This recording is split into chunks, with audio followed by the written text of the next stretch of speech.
Moroi shamwari dzangu, welcome kunguva yerubatsiro TV. Nhasi tichadzidza maitiro ekutanga, upenyu hutsva, kusimudzira hope, pfungwa uye simba. Bata moyo, gara zvakanaka uye tichatanga. Shamwari dzangu, nguva dzose tinoda fresh start, kusimudzira hope, pfungwa uye simba. Nhasi tichaona nzira 5 dzinokubatsira kuita upenyu hutsva uye kukura mumwoyo. Kuita start itsva kunoda focus, patience uye strategy.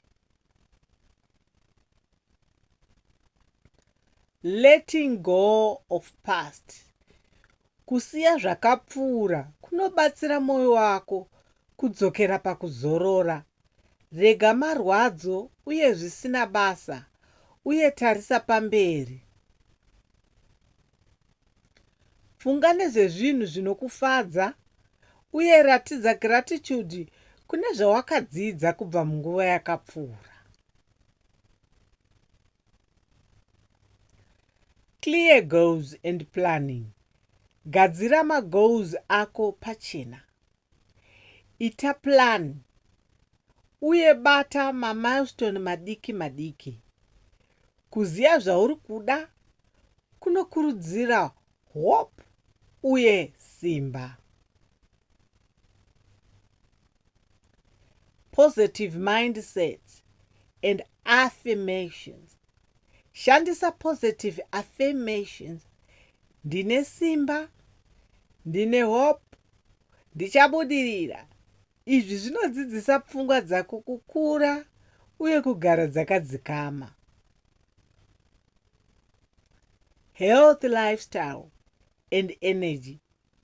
Exercise, health food, meditation uye adequate rest zvinopa energy. Pfungwa dzinodzokera pachokwadi uye hope dzakanaka dzinodzoka. Community and mentorship. Shamwari dzakanaka uye mentors vanokupa guidance uye inspiration. Vanokubatsira kusimudzira upenyu hwako zviri nyore uye neconfidence.